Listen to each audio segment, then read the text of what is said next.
Alright, welcome back to a brand new video of the Target Individual Program, Target Individual Experience. So the New York Predator Department this morning, they do from time to time use sound as a weapon. I talk about there are times when they will use silent sound and also V2K, in which they will use their sirens, and I will hear it intracranially, right?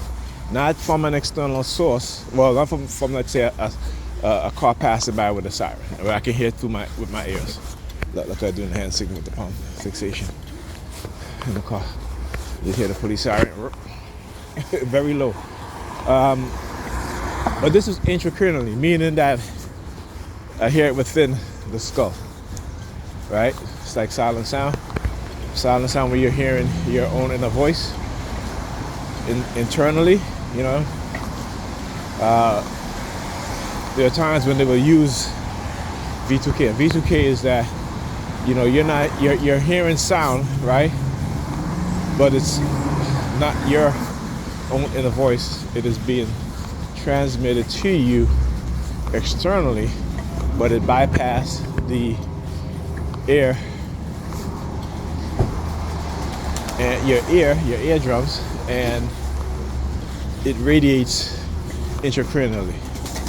So they did that again this morning when my alarm went off.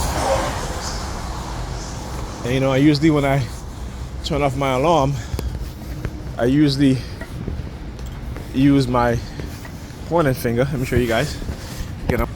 I usually use this finger to turn off my alarm. Yesterday and today, they were very active, and every time I turn off my alarm using my pointing finger, they would start using their police sirens. Okay? That's what they would do. And, I was just like, wow. It's always a shock when they do it, right? Because they don't do it too often. I would say it's a rarity, maybe a few times a year, spaced out in between a couple of months. But it does happen, and it happened this morning. So I guess they must be feeling themselves again. Like I said, sometimes they feel very emboldened, and they'll get very emboldened, right?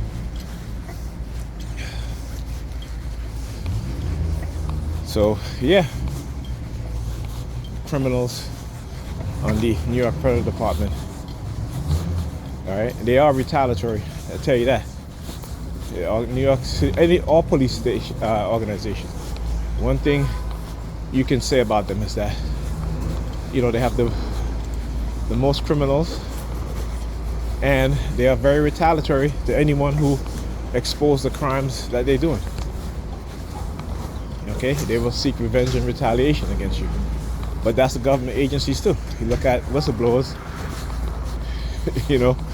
there's a reason why they punish whistleblowers so harsh now. Instead of thanking them, they punish them. Because when a government does that, or any government agency does that, what that should tell you is that they know what that they're doing is wrong, but they want to do it anyway, and they don't want anyone to say anything about it. All right, so this is why they have to punish whistleblowers very, very severely.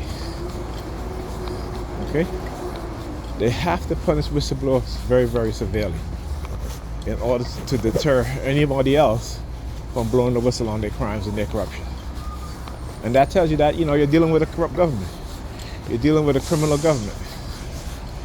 Okay, like I said, if any leaders out there, well, there are a few leaders out there, particularly like China and Russia, will confront the U.S. and said, you can't talk about violation of our, say that we're violating our countries, our citizens in our countries, because you're doing the same thing too. You are doing the exact same thing, but you want to be held as a beacon of hope and truth and democracy.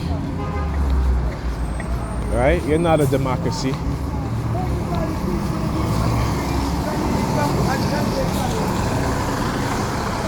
You know, which and another thing too. You know, like I said, I rail against religion because it is corrupt. It is dangerous.